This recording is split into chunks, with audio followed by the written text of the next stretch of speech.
എടാ നിന്റെ ദേഹത്ത് ചെറിയച്ചൻ കേറി എന്ന് പറയുന്നതിൽ എനിക്ക് സ്വല്പം സംശയമുണ്ട്. അതെന്താ അമ്മാവ അങ്ങനെ പറയണേ? അതെ, വ്രതവും ശുദ്ധിയും ഒക്കെയുള്ള ദേഹത്തെ ഈ കോലമൊത്ത കാരണവന്മാരെ പ്രവേശിക്കാറുള്ളൂ.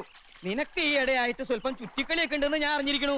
നല്ല കഥയായി. എനിക്ക് ജീവനിൽ പേടിയില്ലെന്നാണോ അമ്മാവൻ വിചാരിക്കണേ? അമ്മാവൻ വ്രതം ഒന്ന് തെറ്റിക്കാണ്ടിരുന്നാ മതി. അനുഗ്രഹം എന്നും പറഞ്ഞ അടിച്ചെളിക്കാരിക്ക് വരെ ചുംബനം കൊടുക്കുന്ന ഏർപ്പാടുണ്ടല്ലോ, എനിക്കത് അങ്ങോട്ട് രസിക്കുന്നില്ലോട്ടോ. അത് ഞാനാ, വല്യച്ഛനല്ലേ? ഇക്കണക്കിന് ബ്രഹ്മചര്യം അങ്ങനെ ലംഘിച്ചിട്ട് അത് ഞാനാണോ വല്യച്ഛനല്ലേ എന്ന് പറഞ്ഞ് രക്ഷപ്പെട്ടാ പോരെ?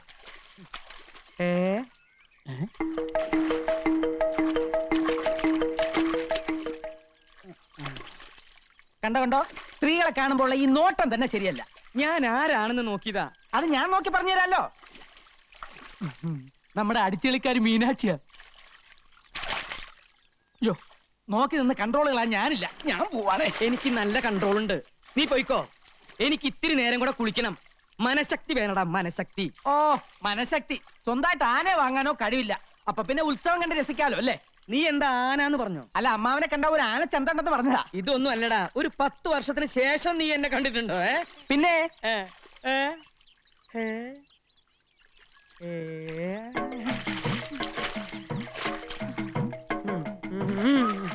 മനഃശക്തി തരണേ.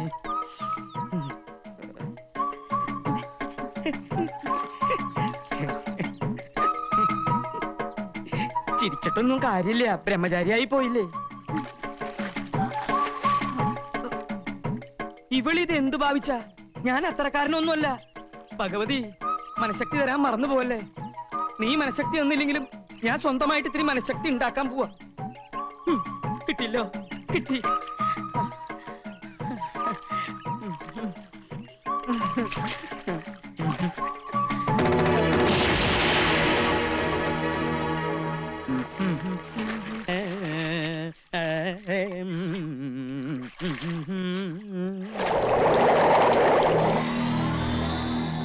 മീനാക്ഷി, മീനാക്ഷി, ഒന്ന് പൊങ്ങു മീനാക്ഷി. എനിക്ക് പ്രഷറുള്ളതാ. ടെൻഷൻ ഉണ്ടാക്കല്ലേ. പൊങ്ങു മീനാക്ഷി. നീ ഏതാ? എന്നെ അറിയില്ലേ? ഞാനിവിടുത്തെ ദാസിപ്പെണ്ണ. ദാസിപ്പെണ്ണോ? ആ. അപ്പൊ മീനാക്ഷിയല്ലേ അവിടെ കുളിച്ചോണ്ടിരുന്നത്? മീനാക്ഷി പോയല്ലോ. അതല്ലേ ഞാൻ തമ്പുരാന്റെ അടുത്തേക്ക് വന്നത്. ഇപ്പൊ ഇവിടെ ഞാനും തമ്പുരാനും മാത്രമേ ഉള്ളൂ. എനിക്ക് തമ്പുരാന് വലിയ ഇഷ്ടാ. നിന്നെ കണ്ട ഒരു ദാസിപ്പെണ്ണാണെന്ന് പറയില്ല. മംഗല്യ സൗഭാഗ്യം ഉണ്ടായിരുന്നെങ്കിൽ നിന്നെ ഞാൻ തമ്പുരാട്ടിയാക്കിയാലേ. എങ്കിൽ അതെന്റെ ഭാഗ്യ. സന്ധ്യാസമയത്ത് ഇങ്ങനെ ഒറ്റയ്ക്കൊന്നും ഇറങ്ങി നടക്കരുത്. ഇവിടെ സർവത്ര കുഴപ്പങ്ങളാ. എനിക്ക് പേടിയൊന്നുമില്ല. പേടിക്കണം. ദുരാത്മാക്കള് പലതും അലഞ്ഞു നടക്കണ സ്ഥലാ ഇത്. മരണത്തെ പേടിച്ചേ പറ്റൂ. മരണത്തെ എനിക്ക് പേടിയില്ലല്ലോ. അതെന്താ? ഒത്തിരി വർഷങ്ങൾക്ക് മുൻപ് ഞാനൊന്ന് മരിച്ചതാ. എന്താ പറഞ്ഞേ? തമ്പുരാൻ എന്ന് കുഞ്ഞാ, ഓർമ്മ കാണില്ല. എല്ലാവരും കൂടി ഒരിക്കൽ എന്നെ ജീവനോടെ ചിതയിൽ വെച്ച് കൊന്നതാ.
എന്താ എന്താ ഇവിടെ ഒരു ബഹളം?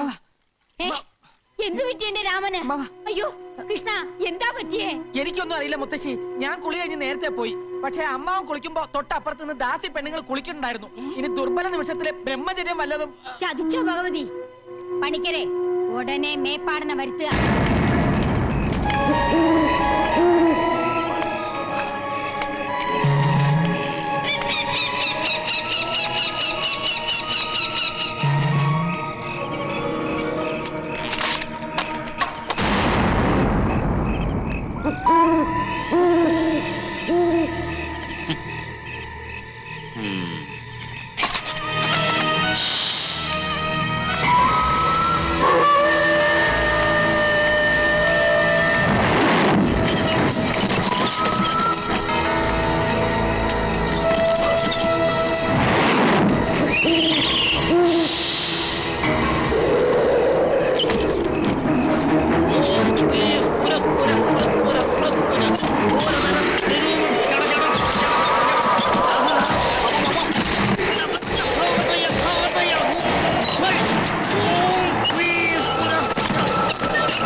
ഇത്രയും കാലം ഭയപ്പെട്ടിരുന്നത് സംഭവിച്ചിരിക്കണു.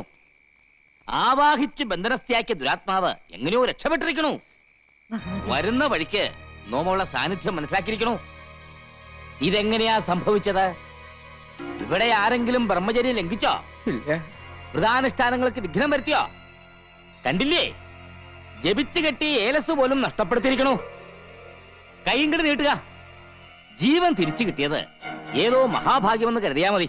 ഈ കുടുംബത്തിനെ ആപത്തിൽ നിന്ന് രക്ഷിക്കാൻ മേപ്പാടിനെ പറ്റൂ.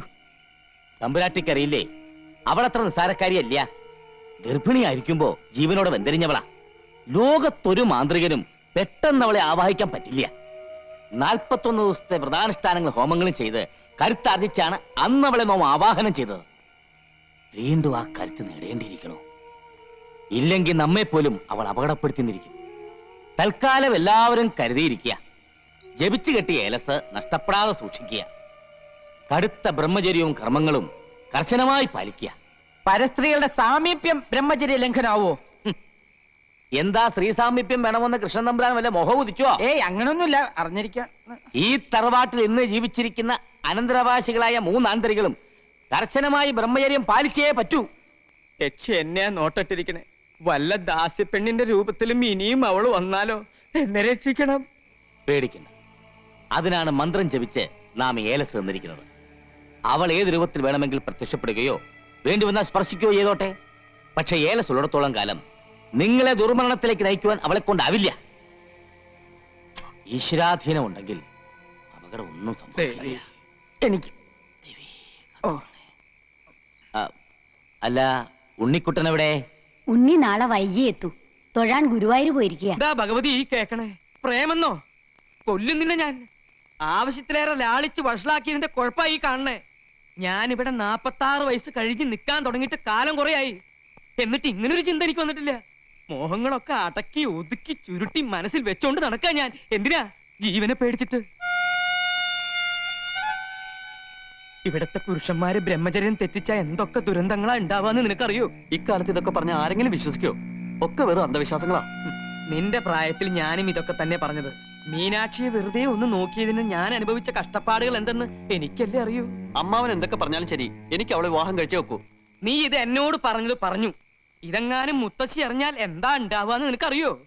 അതുകൊണ്ട് പ്രേമം വല്ലാതെ മൂത്ത് കഴിയുമ്പോ നല്ല തണുത്ത വെള്ളം തലയിലൊഴിച്ച് സഹസ്രനാമകീർത്തനവും ചൊല്ലി കമിഴ്ന്ന് കിടന്ന് ഹര ഹരോ ഹര ഹര എന്നാണ് പറഞ്ഞാ മതി. ഇത് തന്നെയാണ് ഞാനും ചെയ്തിരുന്നത്. അമ്മാവൻ മുത്തശ്ശിയോട് ഒന്ന് പറഞ്ഞു നോക്കൂ. നല്ല ശേലായി. ഈ നാട്ടിലെ മുഴുവൻ പുരുഷന്മാരെയും എങ്ങനെയാ ബ്രഹ്മചാരികളാക്കണ്ടേന്ന് ആലോചിക്കാൻ മുത്തശ്ശി. അതിന്റെ ഇടയിലാണ് വിവാഹം എന്ന് പറഞ്ഞ് നീ അങ്ങോട്ട് ചെല്ലണേ. കൊഴപ്പായി ദേവരുന്നു. ആർക്കായുടെ മംഗല്യം വേണ്ടത്? രാമോർമ്മയ്ക്കാണോടാ? എനിക്കല്ല. പോലോത്ത ആണുങ്ങളുടെ മൂത്തവൻ നീയല്ലേ? നീയൊക്കെ വേണ്ടെന്ന് വെച്ച മംഗല്യം പിന്നെ ഇവിടെ ആർക്കാ വേണ്ടത്? ഞാനായിട്ട് അത് പറയണില്ല. വേണ്ടപ്പെട്ട ആൾ ഇവിടെ ഉണ്ട്. ആരെ? ഉണ്ണിക്കുട്ടനോ? എന്താ നീ ഒന്നും മിണ്ടാത്ത? കുട്ടികളല്ലേ, ഈ പ്രായത്തിൽ ഉണ്ടാവണ ചെറിയൊരു മോഹം നമ്മുടെ ഉണ്ണിക്കുട്ടനും തോന്നി. പക്ഷേ കാര്യങ്ങളുടെ ഗൗരവം ഞാൻ പറഞ്ഞ് മനസ്സിലാക്കിയപ്പോ എല്ലാം തെറ്റായി എന്ന് തോന്നിയിട്ടുണ്ട്. തെറ്റു പറ്റിയതൊക്കെ ഇവിടെ ഉള്ളവർക്കാ. ഏതോ ദുർമന്ത്രവാദിയുടെ വാക്ക് കേട്ട് വേണ്ടാത്ത വെട്ടിത്തരങ്ങൾ ചെയ്യാം. ഞാനൊരു പെൺകുട്ടിയെ സ്നേഹിച്ച് വാക്ക് കൊടുത്തുപോയി. ഇവിടെ ആരും ഞങ്ങളുടെ വിവാഹത്തിന് സമ്മതിച്ചില്ലെങ്കിൽ നാളെ തന്നെ ഞാൻ ഇവിടെ രജിസ്റ്ററിംഗ് കൊണ്ടുവരും. ഉണ്ണിക്കുട്ട, ആരോടാ എന്താ സംസാരിക്കണമെന്ന് അറിയോ? നീ സംബന്ധം കഴിച്ചാൽ നിനക്ക് മാത്രല്ല ഇവിടെയുള്ള എല്ലാ പുരുഷന്മാർക്കും അപകട. കോലോത്ത് വീണ്ടും ദുർമരണങ്ങൾ ഉണ്ടാവും. പോലോത്ത ആചാരങ്ങളും അനുഷ്ഠാനങ്ങളും ലംഘിച്ചാൽ കടുത്ത ശിക്ഷയായിരിക്കും കിട്ടുക. പിന്നെ ഉണ്ണിയുടെ സ്ഥാനം പടിക്ക് പുറത്ത്. എന്നെ പടിയടിച്ച് പിണ്ടം വെച്ചാലും ഞാൻ അവളുമായി ഈ നാട്ടിൽ തന്നെ ജീവിക്കും. ഈ കോലത്ത് ഞാൻ കാരണം ദുർമരണങ്ങൾ നടക്കുന്നുണ്ടോന്ന് എനിക്കൂടെ അറിയണല്ലോ. ഇല്ല, നിനക്ക് എന്തോ ബാധ കയറിയിരിക്കുകയാണ്. ഇല്ലെങ്കിൽ എന്റെ ഉണ്ണി ഇങ്ങനൊന്നും പറയില്ല. ആരോ മോഹിപ്പിച്ച് എന്റെ ഉണ്ണിയെ മയക്കിയിരിക്കണു. വേണ്ട, ഇനി ദുർമരണങ്ങൾ കാണാനുള്ള ശക്തി എനിക്കില്ല. പണിക്കരെ, എന്തെങ്കിലും ധിക്കാരം കാണിക്കുന്നതിന് മുമ്പ് എന്റെ ഉണ്ണിയെ മുറിക്കകത്ത് അടച്ചിടുക. കുറച്ചു ദിവസം പുറത്തൊന്നും പോണ്ട. എനിക്ക് എന്റെ കുട്ടിയുടെ ജീവനാ വലുത്. വേണ്ട, എന്റെ ആഗ്രഹം സാധിച്ചു തരാത്ത മുത്തശ്ശിയും വീടും ഒന്നും എനിക്ക് വേണ്ട. നീ എന്താ പറഞ്ഞത്? ഞാൻ പോവാ. ഉണ്ണി, അവിടെ നിൽക്കാനാ പറഞ്ഞത്. ഉണ്ണി,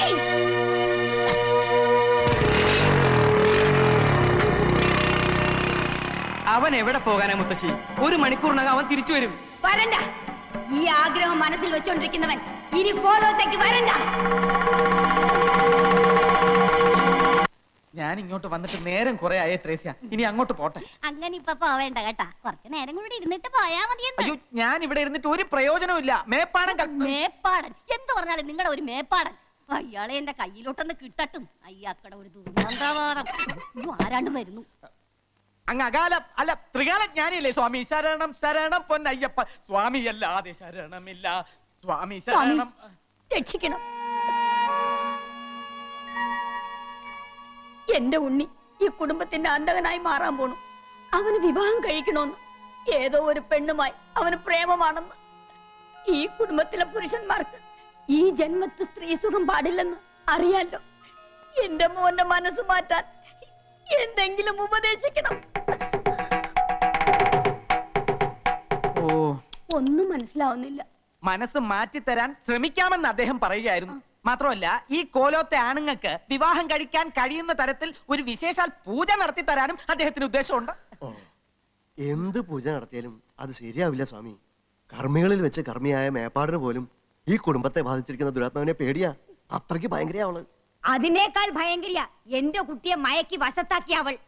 ഇവിടത്തെ കുട്ടികളെ വശത്താക്കി കുടുംബം നശിപ്പിക്കാൻ വരുന്നവളെ ഈ ഭൂമിയിൽ ഞാൻ വെച്ചേക്കില്ല. മുത്തശ്ശി, ഉണ്ണിയേട്ടന്റെ ബൈക്ക് ആക്സിഡന്റ് ആയി. ഏട്ടനെ ഹോസ്പിറ്റലിൽ അഡ്മിറ്റ് ചെയ്യിക്കണമെന്ന് ഫോൺ വന്നു. എന്റെ ഉണ്ണി കേട്ടോ സ്വാമി, മനസ്സിലായിരുന്നത് തോന്നിയതേ ഉള്ളൂ, അപ്പൊ തന്നെ അപകടം വന്നു. എന്റെ ഈശ്വര, എന്റെ ഉണ്ണിക്കൊന്നും വരുത്തരുതേ. എന്റെ ഉണ്ണി ഈശോയെ, ഇത് എന്നാ പരീക്ഷണമാണ്.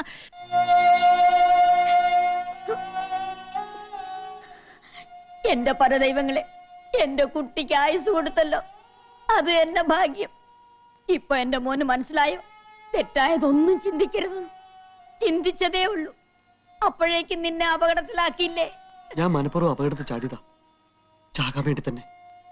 ഞാൻ ജീവിച്ചിരിക്കാൻ വേണ്ടി എന്റെ മായ ഞാൻ മറക്കണമെന്നല്ലേ മുത്തശ്ശി എന്നോട് പറഞ്ഞത്. അവളെ മറന്നിട്ട് എനിക്കൊരു ജീവിതം വേണ്ട. എന്താ അബദ്ധാ കുട്ടി നീ കാണിച്ചത്? ഇതിലും ഭേദം ഈ മുത്തശ്ശിയെ നിനക്ക് കൊല്ലാമായിരുന്നില്ലേടാ. ഈശ്വരൻ തന്ന ജീവൻ സ്വയം അങ്ങോട്ട് നശിപ്പിക്കാന്ന് വെച്ചാ എന്താ പാപം എന്നറിയോ നിനക്ക്? മുത്തശ്ശി ഒന്ന് ക്ഷോഭിച്ചു എന്ന് കരുതി ഇതൊക്കെയാ ചെയ്യാ? എല്ലാരും കൂടെ എന്നെ എന്തിനാ ഇങ്ങനെ വഴക്ക് പറഞ്ഞത്? ഞാൻ തെറ്റാ ചെയ്തത്, സമ്മതിച്ചു. അതിന് ശിക്ഷയായിട്ടാ ചാവാൻ തയ്യാറായത്. ഈ ശല്യം ഇതോടെ തീരുമല്ലോ. ഇതിപ്പോ വലിയ ഇടങ്ങേറായല്ലോ ഭഗവതി. ബ്രഹ്മചര്യം ലംഘിച്ചാൽ അപമൃത്യു ഉണ്ടാവുന്നു മേപ്പാടൻ. ബ്രഹ്മചര്യം ലംഘിക്കാൻ അനുവദിച്ചില്ലെങ്കിൽ സ്വയം അപമൃത്യു വരിക്കുമെന്ന് ഉണ്ണിക്കുട്ടൻ. ഇനിയിപ്പോ എന്താ ചെയ്യാ?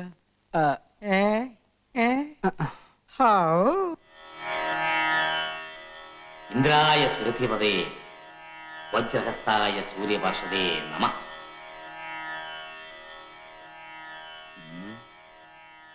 തമ്പുരാട്ടി ക്ഷമിക്കണം. മന്ത്രവിധി പ്രകാരം ഒരു നിവൃത്തിയും നാം കാണുന്നില്ല. ഈ വിഷയത്തിൽ പിന്നെ ആകെയുള്ള പരിഹാരം ഒന്നേ ഉള്ളൂ. ഉണ്ണിക്ക് അത്രയ്ക്കങ്ങട് നിർബന്ധാച്ചാ വിവാഹമാകാം ദേവി. പക്ഷേ വിവാഹം കഴിഞ്ഞാലും ബ്രഹ്മചര്യം കാത്തു സൂക്ഷിക്കണം. ചുരുക്കി അങ്ങോട്ട് പറഞ്ഞാല് സ്ത്രീ സുഖം അനുഭവിക്കാൻ പാടില്ല. ആ കുട്ടി അത് ലംഘിക്കില്ല എന്ന് തമ്പുരാട്ടിക്ക് ഉറപ്പുണ്ടെങ്കിൽ വിവാഹത്തിന് അനുവാദം കൊടുക്കാം. അയ്യോ, അത് അവര് തീരുമാനിക്കേണ്ടതല്ലേ. മുത്തശ്ശിക്ക് എങ്ങനെ ഉറപ്പ് വരാൻ പറ്റുക? അതാ പറഞ്ഞത്, വിവാഹം